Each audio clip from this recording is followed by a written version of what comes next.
All right, welcome everybody.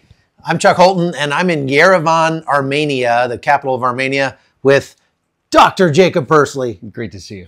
Great to see you. Glad to be here at your place, and I wanted to do a live to talk about what's going on in Armenia right now and why it's important for you in the United States. Now, I know it's super early in the U.S. If you can hear me, let me know by telling me where you're at and saying hello there on the comments. Also, if you want to follow our other reporting, all the other reporting I'm doing, I put up a really fun podcast today on the Hot Zone here on YouTube from a village we went to visit yesterday out in the far eastern. You've been to there. I can't even pronounce it. Hunzoresk. Hunzoresk. Yeah. It's a village that desperately needs more vowels. And it's a place where over 8,000 people once lived in caves in the side of this mountain. And it was really interesting to go see yesterday. I put that up on the Hot Zone with Chuck Holton here on YouTube. You can go check that out if you like after this is over. But first, we wanted to talk about what's going on in Armenia. Right now, it is about 2:45 p.m. on, what is today, Tuesday? Yeah, this is Tuesday.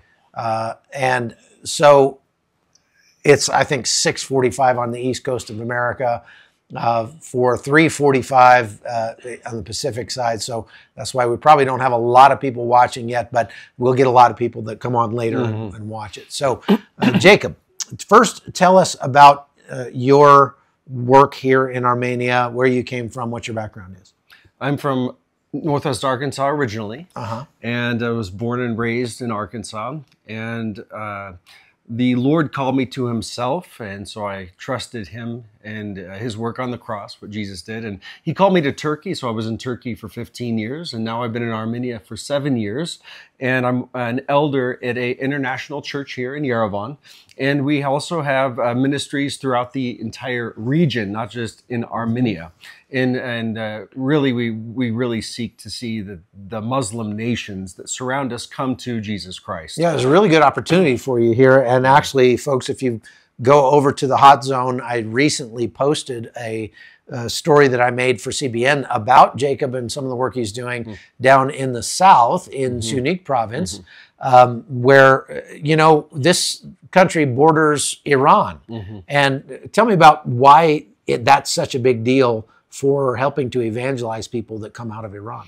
Well, Armenia is strategically located in the world, if you're looking at from a missions point of view, and Armenia is a traditionally Christian nation, and it's one of the only nations in the area where you can openly, have Bibles and have church services and things like that. In Iran, it is not so. And so in Iran, it is illegal to have a Bible in the Farsi language, in their own native language. And if you're somebody that wants to know who Jesus is and what Christianity is about, you cannot learn that in Iran. They can't just go find a church and have somebody speak to them about who Jesus is in the gospel. So this is a place where they can come to Armenia and they can find Christians. But they come here like on vacation, That's right? So a lot of people come from Iran, come to Armenia on vacation.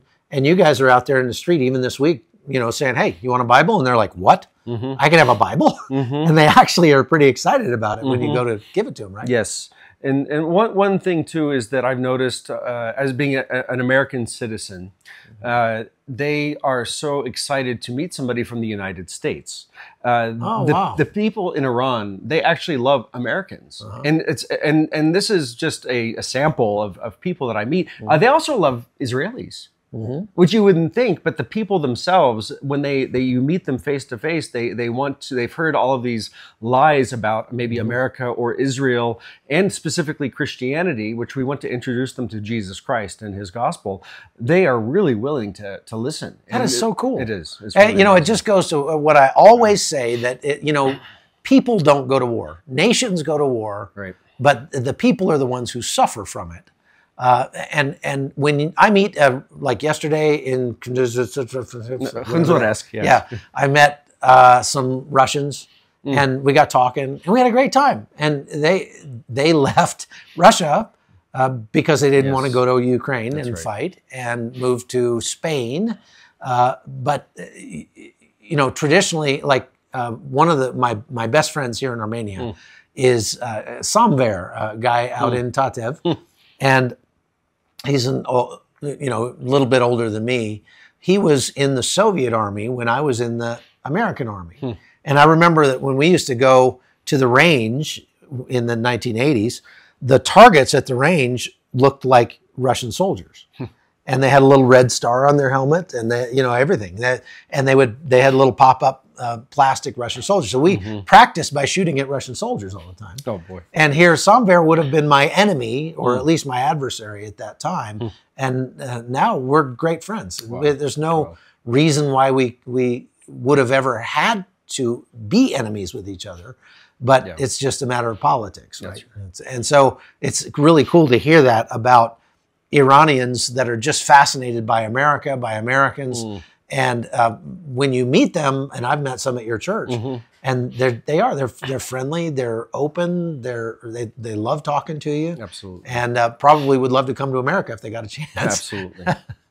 So what has been the response from Iranians that you talk to here in Armenia?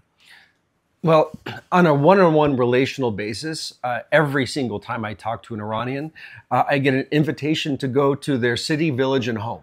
And I have a list of places there I write on my phone. I'm going to go to Esfahan someday, Tabriz someday, and I have their addresses, phone numbers, and I tell them, unfortunately, we cannot travel. So there's really good relations. Maybe someday. Oh, maybe someday. That's what we're praying for, an open Iran, for the gospel to go forth freely. And then I notice also that they are open and not to argue about Christianity. Now, I lived in the Muslim world for 15 years, and in other cultures, Turkish, Pakistani, Syrian, and other ones that I used to do ministry in, we would have to do hours of apologetics, talking about the Trinity, how is Jesus the Son of God, that, they would claim the Bible's been changed and corrupted. With Iranians, it's not so. And they are willing to listen. They said, and many of them that I've met, if they're a little more educated, they've read the Bible and say, we love the teachings of Jesus. And so there's been an awakening in Iran more than any other place, a hunger more than anywhere else in the Muslim world. Wow, that's great. Yeah. Well, so Armenia has been under threat for a long time from the Muslim world because they're surrounded by enemies. That's right. Very much like Israel. If you are a Christian and you support Israel and are rooting for them, then I would say you should support Armenia for almost the same reasons. Absolutely. Armenia is a biblical land. It's a land mentioned in the Bible. There's a lot of biblical history here. And the people here, as you said, are traditionally Christian. We say traditionally Christian rather than just plain Christian because many of them are like a lot of Americans who believe, well, I was raised in a Christian home, therefore I'm a Christian. Even though they probably don't know the first thing about Christianity, they don't read their Bible, they don't go to church, anything like that. And so it's almost an extra challenge for you here to talk to Armenians and say, yes, but here's the gospel, and here's how you're living, here's your life. Let's compare and contrast those two things. And they get kind of upset about that sometimes when you talk about it. Sometimes people can be like, why would we need a missionary in Armenia? Right. Some people can have pride, but God gives grace to the humble. And so I always think of my own background growing up in Arkansas in the Bible Belt, where, as you said, we all read the Bible, went to Sunday school, we all went to churches, but we weren't. I wasn't. And it wasn't until I heard the clear gospel of who Jesus is and what he did for me on the cross, and that if I trust in him, I can have eternal life, and that you must be born again. That is one of the things that was missing in my life. And when I turned from my sin and trusted him, I was born again. So I feel like I'm back in Arkansas, except for the language is different. So when I talk to my fellow Arkansans, it's a little easier to understand the Armenians over here. Right. So it's a very similar culture. Everybody in Arkansas, we're Christian, we believe the gospel, but then you look at their life and there's no fruit. There's no fruit. Yeah, no fruit. Well, so from a political standpoint and a geopolitical standpoint, Armenia is in a tough spot. They're kind of stuck between a rock and a hard place right now. I came here the first time to cover the war in 2020. Azerbaijan and Armenia have been at odds since the end of the Soviet Union, or even before that, I guess. If you go back in the history between the Armenians and the Azeris, the people that make up Azerbaijan are a Turkic people that mostly emigrated to the area where they are now in the 11th century AD. Or CE, as they say nowadays. I don't like that. I prefer AD. But these are from the Seleucid people and the Turkic peoples as they moved into that area. The Armenians, for their part, have been in this area literally since the time of Noah for more than 5,000 years and are mentioned in the Bible. And so you go back to was it Urartu? Yeah, Urartu. Urartu, yes, that's right. Which is like the 3rd century BC. And so obviously they've been in this region much, much longer than the people who call themselves Azerbaijanis. The country of Azerbaijan was not founded until 1917. And so the Armenians are kind of like that to them. Even if they came in the 11th century, they're still newcomers, right? They're still newcomers. So, what can you say about the history here? Well, I would say that you're right, Chuck, that they were descendants of Japheth. So we have, if you could turn the camera and if we could see the mountains of Ararat are directly this direction, we normally can see them from my home. It's raining right now. And that's where Noah's Ark landed. And so Shem, Ham, and Japheth came off of this mountain, and the descendants of Japheth through Torgama, which is mentioned in the Bible, and his descendant was Haik, which was the founder of Armenia. Hayastan is what they call Armenia, but it comes from the root there, so that's Armenia. So they've been here for quite a long time and settled here. And they owned from Baku all the way to the eastern third of what is now Turkey. Sure, all the way, even the Apostle Paul. A lot of people miss this when they look at the demographics, but he grew up in Tarsus. Tarsus was part of the Armenian kingdom of Cilicia or Cilicia. And so Paul, when he was talking about Gentiles in that area, he would have been specifically talking about the Armenian people. Wow. So it wasn't necessarily the Greek people, they were the Armenians. And when in 1 Peter, when that was written, most of the people that the 1st and 2nd Peter were written to were actually Armenian people. So they've been in this area for forever. Even the first king that came to faith was King Abgar, which was right after Jesus sent out his disciples to go preach the gospel.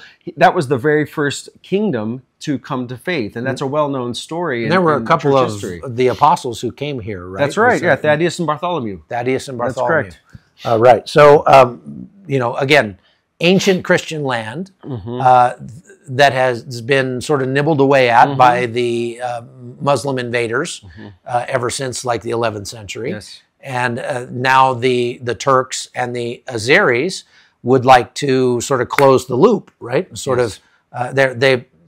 Armenia is right between Turkey and Azerbaijan, and Iran to the south. So on 3 sides, they've got Muslim people who, in many cases, would like to see Armenia gone. They would like to create that pan-Turkic alliance, right? And sort of shut out the Armenians. Yes. I read an article today that said that Armenia probably won't exist in 10 years because the neighbors will take it over. What do you think are the chances that happens?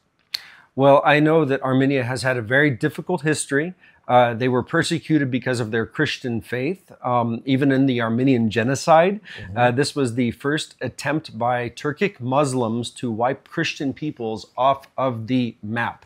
And between 1894 until 1923, they killed around 1.5 million Armenians, but they also, the Syriac people, they call it Sifo. And they killed around 500 Syrian Christians at that same time. And then 500,000. Okay. Excuse me. And also Greek Christians.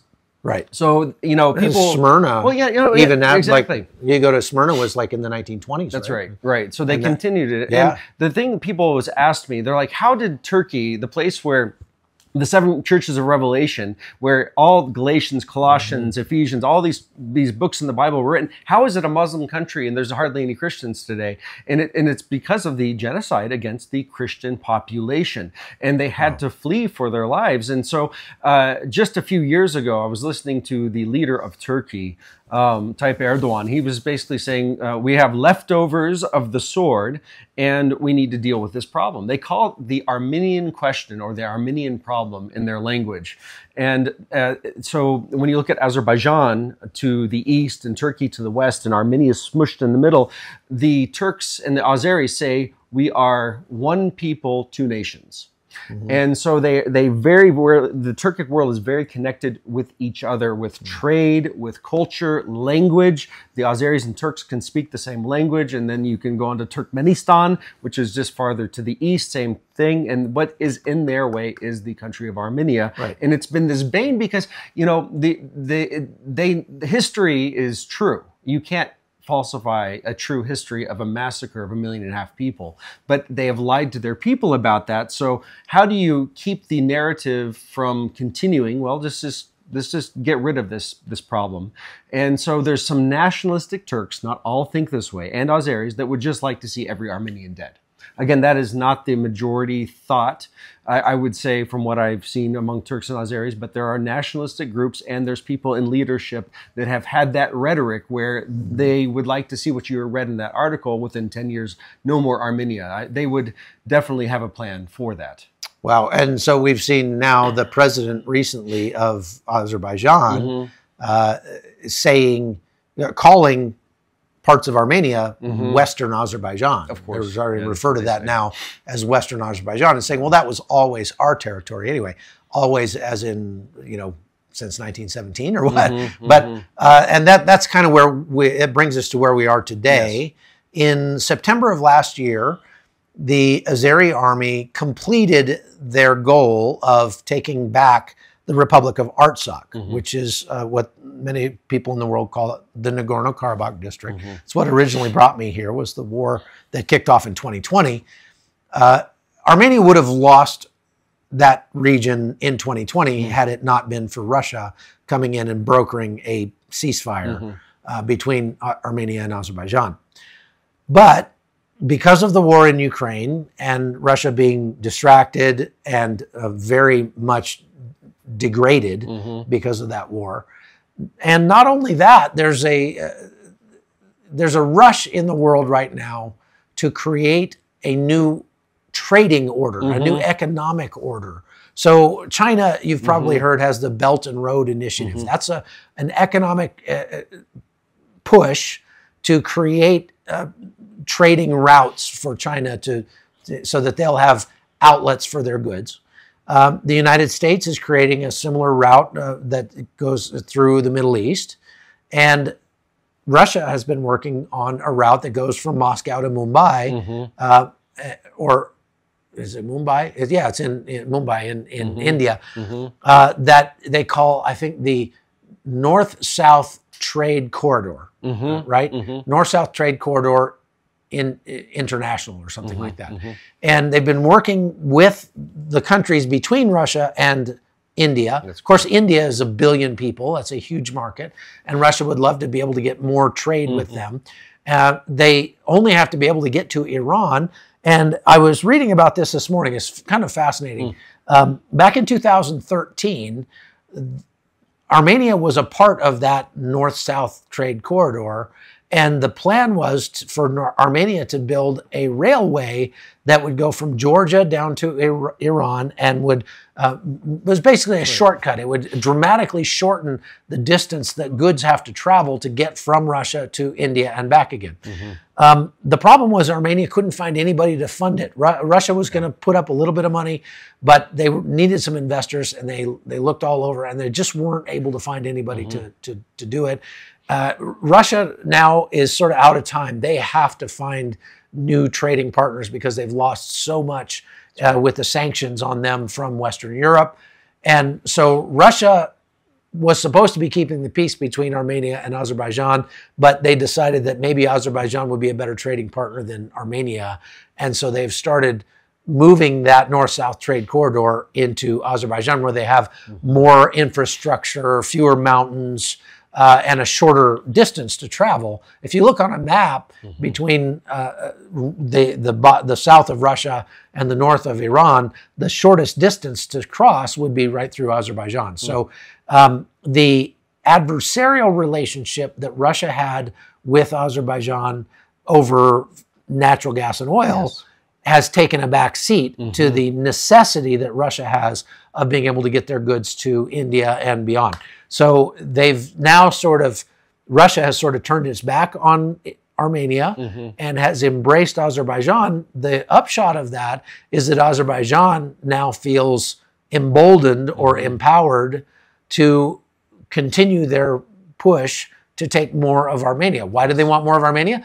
Like you said, they want to be able to have a connection, a direct land bridge between Azerbaijan and Nakhchivan in Turkey, which all belong to them. So that creates serious problems for Armenia. What is Armenia seeing now? Well, the main problem I'm seeing, yes, they have the rhetoric there where they want a region, actually, if you can see the map from here, I'm not sure if you can well, is this part of Armenia. They want a corridor that goes right here that connects Azerbaijan. This used to be Artsakh until the 2020 war. And then now they want this region right here for transportation to connect Nakhchivan, which is now Azeri, even though it's an Armenian name, it's Azeri-controlled lands, to Turkey. So that makes their pan-Turkic world. So this is only like 37 miles? Yeah, 30, yeah, something like that, around 37 miles or so. Yeah, which... Now, okay, I don't know what to tell you. Oh, well, I don't know what to tell you. It might be on your end. Folks, can you hear us okay? If you can, if we're cutting out, would somebody let us know in the comments? Go ahead. So the issue that I have a problem with, and I have a lot of friends in villages because I travel throughout the country of Armenia, and Azerbaijan it reminds me of the Nazi party. And saying, well, you know, there's a little bit of land in Czechoslovakia that we need to take. There's this strip that's actually ours historically. Will you let us have that? And oh, that part of Poland is ours too. And so they slowly kind of take nibbling away. Yeah. And I've seen them do that by meters, to be honest. They used to, you know, here near Kapan, the Azeris are right here on the capital city of Kapan. And what they would do is they would move their post like 5 meters. And then the Armenians wake up and now the Azeris have 5 more meters of land. Well, how did they do that? Now they're wanting to do it in a larger scale. I know you can't really see the map very well in the video, but this is Armenia right here. And there's a section of villages here and here within Armenia that the Azeris are saying, give those villages to us. And there's, what, 8 villages that they say they want? At least 8. But the problem is that that's being discussed right now for peace processes. And this is like dealing with Adolf Hitler. I'm sorry to say that, but they're just nibbling away. And so they're going to say that. Well, then I know what they have been saying. They're going to say, oh, but you see this little area in Armenia right here that's near Ararat? Oh, that's all. That area is ours as well. We need that back. And then they're going to say, oh, you know what? There's another little section over here that we also say is ours. So they're going to keep wanting these concessions for the sake of peace. And I understand that the Armenian government and people here don't want to have to go to a large war and see more of their sons killed and to defend their land. But this is where I would say that we as Christians, we need to pray for Armenia, and we really need to let people know what's been going on. This is very, very important for the world, as this is the only Christian, really democratic nation here in this area, and it's being shrunk down in size. It reminds me of what you said, like Hamas, hey, we want this part, and we want this part, and we want this part. And yes. Yeah. Well, so I took the microphone off, so we're going to just use the microphone on the camera now, and maybe that will improve the audio quality. Bottom line is, Armenia finds itself really stuck because their big brother in the region was Russia. That's right. But now Russia has sort of moved on, and it's it puts Armenia in a very, very difficult position. Armenia has started to reach out to the West to France, to the United States for assistance because they really need a big brother to survive. And what's been the response from France and the U.S.? Yeah, first, just a little bit about Russia. Russia still has military bases throughout the country of Armenia. And those are, again, located here on the border, up here in Gyumri, and a few other locations. We drove by one yesterday. Yeah. And so they still have a presence, but they're not doing anything to protect the borders. And they have not really played the role that they were supposed to play for peacekeeping for the region. And as Armenia has taken steps, they actually invited the European Union to bring an observation commission to this country. And that's probably one of the best decisions they've made from what I see on a practical level, because those observers are doing an excellent job. They are on the border, and they have their large vehicles with the European Union symbol on it, the flag. They have their vest on, and they have their binoculars up, and they are telling the Azeris, we are here, and we are watching what you're doing, and we're going to report any infraction, any shot fired, any missile fired in, and you're going to have to give an account. And we saw them up in Jermuk just a couple days ago. So we were out in this region. Jermuk is up in here? Yeah, it's right there. Yeah. Right there. Okay. So, and it's only about 8 kilometers from Jermuk to the Azeri border.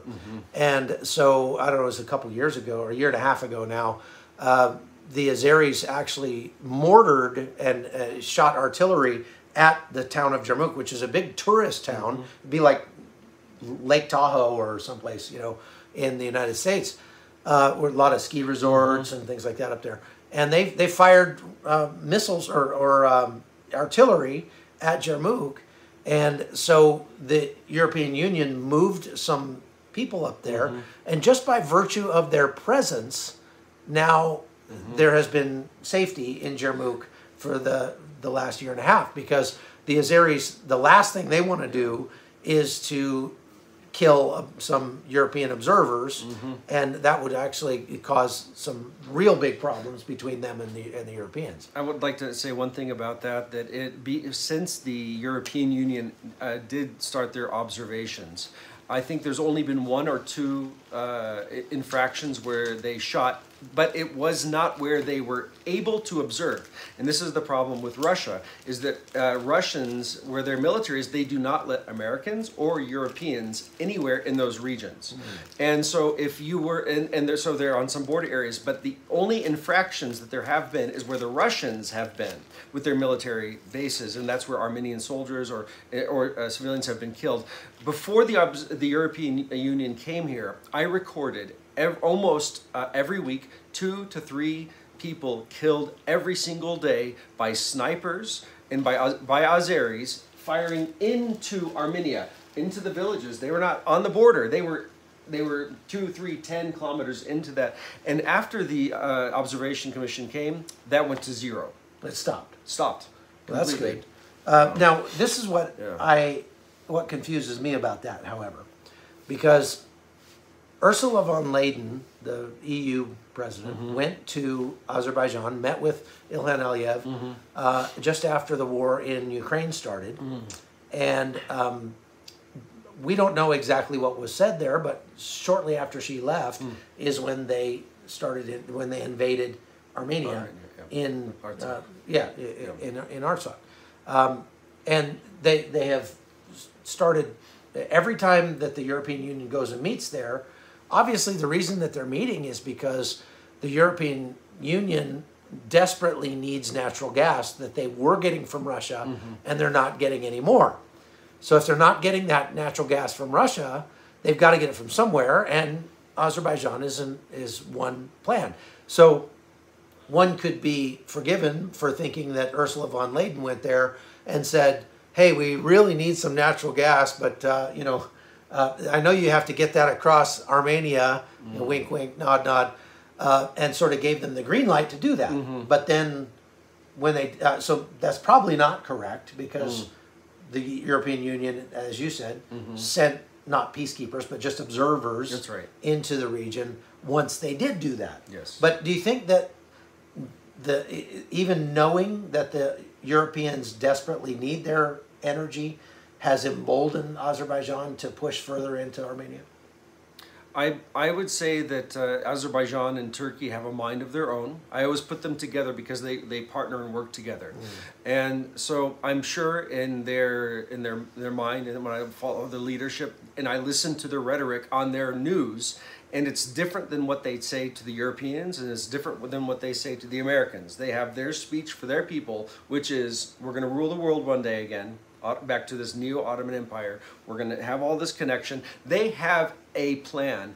And maybe in Europe and the United States, we're also trying to play a geopolitical game here to reduce the influence of Russia and Iran by connecting and maybe trying to make reconciliation and friendship among Azerbaijan, Armenia, and Turkey, and that also helps with pipelines and oil. So maybe we all have, probably in one level, there is we have this this thing that they're trying to get from it. But I look at the ultimate goal of the Turkish and Azeri governments, and it is not for peace and not for reconciliation.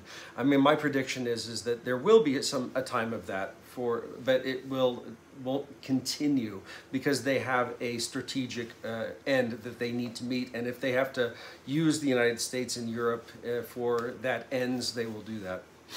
That's interesting. I mean, this is how geopolitics works, right? So the United States has been cozying up to Armenia somewhat. They did some military training with the Armenian military for the first time in history, as far as I know. Now, I did find out this week that there are actually American military advisors in Armenia right now working with the Armenian military to assist them and advise them.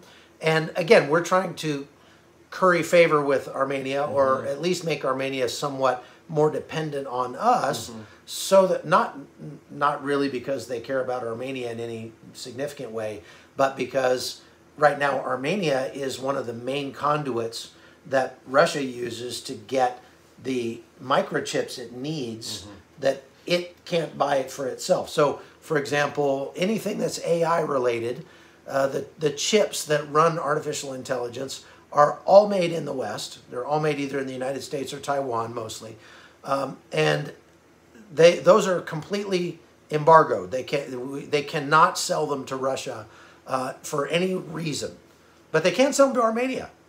And so Armenia's purchasing of AI chips has gone up by like 400% since the war started in Ukraine.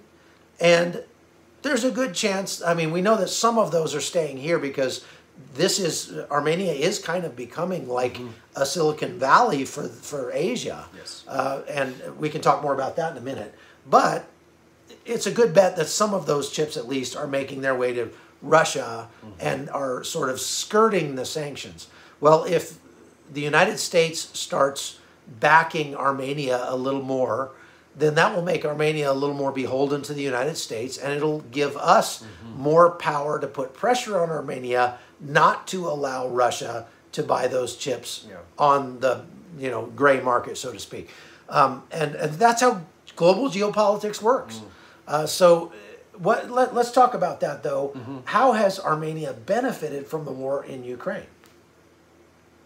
Wow. How has Armenia benefited from the war in Ukraine? Well, I mean, there's some really practical things that are very easy to see. And that is, like your Russian friend that you met a few days ago and you were talking, there's over 100,000 Russians that moved here. And I think within the first year of the war in Ukraine, they've opened 8,000 businesses. And so you have Russians that have fled from Putin's war, not wanting to be conscripted. Many of whom were tech sector That's right. guys. Tech yeah, they're educated. They, maybe work for European American companies, and they move business here. Well, that has changed the atmosphere of this entire country, and has brought billions of dollars. Yeah, the growth in Armenia has been skyrocketing over the last 2 years, about 7% annually. That is on fire. Yeah. That's big. There's also in tourism from Russia, Oh, yeah. right? It's really that's really increased. Yeah, I mean, but I would say that's also increased the prices for things like housing and stuff here. right. But I mean, those two things go together. When the economy is on fire, the prices are going to go up, but hopefully the wages are going up along with the prices. But they're not for some people. I'm going to say the trade between Armenia and Russia has continued, though, as Armenia being one of, it's not a sanctioned country for Russia. So goods travel freely from Russia to Armenia, and probably even more so because of the war, because of the sanctions that were put on Russia by the U.S. So I would say Armenia has benefited financially from this, but it doesn't mean that the Armenians themselves and the Armenian nation supports Russia in their war against Ukraine either. Because you've seen that I've seen a switch where they're actually in their rhetoric now supporting Ukraine. Yeah, well, and a lot of Ukrainians have come here, have fled here from the war as well. I talked to some that were at your church that had come, two ladies who had come. They lived in Russia, but they were Ukrainian, and so when the war started, they fled to Armenia, and they weren't able to go back home to their homes in Russia anymore. I don't know whatever happened to those ladies. They went to the church over there at the theater that we went to. Yes. They may still be here. I don't know. But without a doubt, this region, the country of Armenia, is, from a geopolitical standpoint, from a geographic standpoint, a very important place that everybody would like to have some say over. And the Armenians... well, I want to talk about one other issue that is it's a greater global issue, but it deeply is affecting Armenia, and that is the demographic issue. Armenians are dying off because they are not reproducing fast enough. Same with Russia, same with pretty much all the post-Soviet countries, to the point where here in Armenia now, they will... They will give a stipend to every new mother for every child that she has, up to the point where she can get lots of free, free public transportation, free medical care, free education, things like that. Is that right? I haven't studied the details of that, but I know that the stipend has been there, and they've been really encouraging for population. Yeah, so they desperately need more Armenians, and we're doing our part. My son just he and his Armenian wife just had a baby, so we're trying to step up and help with that. Bottom line, what do you see the future being for Armenia? So after observing for 7 years here, what I see is that they're going to have a very close relationship with Europe and the United States, and that is seen by their interest in joining the European Union. Also, the United States becoming a larger trade partner than ever before. They've actually asked the Russian military to leave the airport, the international airport. Yeah, they've here. had border police or something. Border, that's right. They have border police. Why? And they've asked. The Russia border is the border police for Armenia. Russians provide Russians the border police for That's Armenia. exactly right. It's like since the 1970s, right? Yes, for a long time. Yes, and yes. they just finally said, we don't need you anymore. You guys can go away. So the first movement out of the Russians leaving, I can see, is starting with the airport, the central location in Yerevan. Then they're going to slowly ask them to leave Gyumri, Mehri, and the other regions. And France has provided weapons, military vehicles, and I can see that there's going to be Armenia is going to be becoming a more Western country in that sense, and that will open some freedoms for this country in the sense that, and also maybe some more security than they've had for a number of years. But I know that they're still going to have to work with Russia somehow, and Iran. I mean, you've got these two huge factors that I don't, that's beyond my That's going to be grade, pretty difficult. I mean, because every step they take toward the West is a step they take away from Russia. And Russia is not happy about that at all. I was talking with a colonel in the Armenian Armed Forces this week, and he was telling me how they are trying very hard to get away from the Soviet military doctrine, which puts a very low value on the soldier. And so they throw wave after wave after wave of young men into the fight and kill thousands of their own men in order to accomplish their objectives. But demographically, they can't do that. They can't handle that now. That's right. And so they're trying to embrace Western military doctrine, which puts a very high value on individual troops, and says this, that the troops are our most valuable resource. If we have to lose equipment to save troops, it's worth it. Whereas Russian military doctrine is exactly the opposite. If we have to lose troops to save equipment, it's worth it. So what that means is that they're starting to see the writing on the wall that we don't have enough young men that are being born to staff our military. And so we've got to put a much higher value on every man we've got.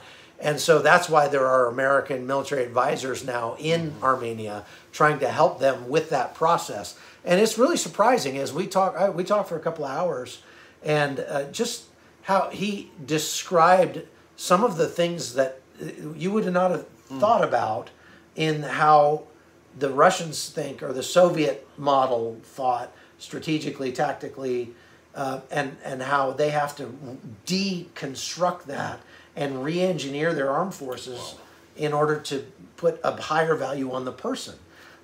In terms of everything from the food, the logistics, the creature comforts, and of course the tactics, right? And so it's not just the tactics; it's also a lot of other things in the pipeline, in the process, even in terms of recruiting and things like that. So. Pay and all that, and so really big challenges ahead for Armenia. I think that they're up to the task, but I think that we should all pray for Armenia, and especially for our Christian brothers and sisters here who are, living in this. I mean, my son and his wife live here, and believe me, that's a topic of prayer for my wife and I every day, because if Azerbaijan decides tomorrow that they're going to take Western Azerbaijan, which is Armenia, and their troops start rolling in here, my son and his wife and their new baby are going to have a real tough time. So how can people pray for Armenia? Well, I would want to remind my Christian audience, or my brothers and sisters, that I have driven north to south, east to west in this country. We have Christian brothers and sisters gathering together every single place, from here to here to here. All of these places that are under attack, you've got brothers and sisters that are there. There's house churches, village churches, city churches, and these people want peace, and they don't want to be forgotten. Because a lot of people, don't even know where Armenia is on the map. It's such a small country, I encourage you to look at the history of Armenia. This is, the resting place of Noah's Ark historically. This is where wine came from. Noah planted a vineyard here. There are so many things that connect us as Christians and the early church history, and there have been Christians here that have been here since that time. And don't forget your brothers and sisters. Come here and visit them, pray for them, and encourage them, and pray that that they will be bold to preach the gospel, even if there is an invasion from Azeris and Turks. Pray that they will be bold to share their faith and not to recant their faith whenever a Muslim might hold that sword, knife, or gun to their head. And so pray for boldness for the believers. Pray that they would preach the gospel, and that there would be a continuing awakening here in Armenia. So it wouldn't be just a traditional cultural Christianity, but it would be a vibrant, born-again, new creation, missional nation that will seek the good of the nations and spread the gospel to Turkey and Azerbaijan and Iran and Dagestan and Chechnya. We're in a perfect location for that. This is, as you pray, you're praying for the kingdom of God to expand from this nation and the surrounding nations. We have an ultimate goal. We have an ultimate end where we know Jesus is the victor. He already won and defeated the enemy on the cross. And here, we need to remember, the Turks have their plan, and the Azeris might have their plan, but we know Jesus won. He's sitting on his throne, reigning and ruling in the midst of his enemies, and he's going to do that until all the enemies are under his feet. And it's not necessarily through, smiting them all, but it's through the gospel of peace that needs to be declared throughout this region. That's what we need. We need more missionaries, more people declaring the truth, because peace is going to come ultimately only through Jesus Christ. That's right. That's right. The only lasting peace is a peace that's brought through love, not through the sword. Yeah. So why don't we pray for Armenia now? Yeah. Go ahead. Father, I thank you that we can come before your throne of grace in our time of need, and I pray for my brothers and sisters here in Armenia, those that had to flee Artsakh and that are now refugees in this country. Lord, that you would provide every single thing physically and spiritually that they need. Lord, that you would provide the jobs that they were uprooted with one bag. Lord, that you would provide the homes that they need, that they would settle down in this country that they're now refugees to, and that, Lord, you would help and bless those from Artsakh and those here in Armenia on the borders. Lord, that you would give them boldness, that you would give them strength, that they would get their strength and their joy from you. Lord, that they would not grow weary in doing good works, Lord, but the gospel will continue to go throughout the churches in the country of Armenia, and there would be great reforms going back to the Bible and going back to the truth, even in the apostolic church. Bless them as well, Lord, and their efforts to do your work in this country. But Lord, that your kingdom come, your will be done here, and protect us. And Lord, that you would thwart the plans of the evil one that want to destroy your church and your people, and they want to see people die.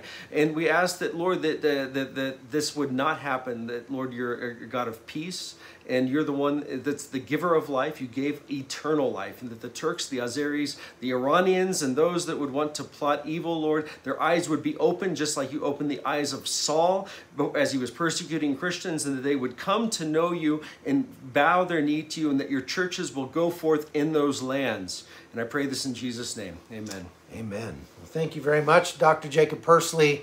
How can people follow you if they want to hear, keep track of what you're doing? So I normally make updates on Facebook. So just find Jacob Persley, and you'll see my name come up immediately. Also Instagram, Ambassador of the King, and you'll see my account come up immediately. I do updates about various things that we're doing here in Armenia. I don't use my YouTube channel. I do have one. It's Jacob Persley as well. And so you can follow at least on those. P-U-R-S-L-E-Y. That's correct. And of course, if you want to follow more of my reporting, you can go to the Hot Zone here on YouTube, or you can go to chuckholton.com. That's Chuck, H-O-L-T-O-N.com. And you can subscribe over there and keep track of all the places I'm going. And we're heading to Israel tonight, actually. We're going to Israel actually tomorrow morning. And so by tomorrow afternoon, we'll be in Israel, and we'll be doing live broadcasting from there again every day. So you can follow all that. If you want to know more about Armenia, if you'd like to travel here, we have 4 or 5, maybe 5 tours that are going this year. They're all pretty much booked solid, but we might be able to squeeze you in. So if you're really interested in going, just send me an email, hotzoneholton@gmail.com. That's hotzoneholton@gmail.com. And just say, I'm interested in going to Armenia. I'll send you the information about it. We'll see if we can work you into one of our trips. And that's all we got for today. So thank you very much. Thank you. God bless you, I appreciate sir. it, Jacob. And I wanted to just show you one more thing as we end. Sure. I'm going to pick this up and take you over here because Jacob's got some really good maps on his walls. And so this is a map of Artsakh here.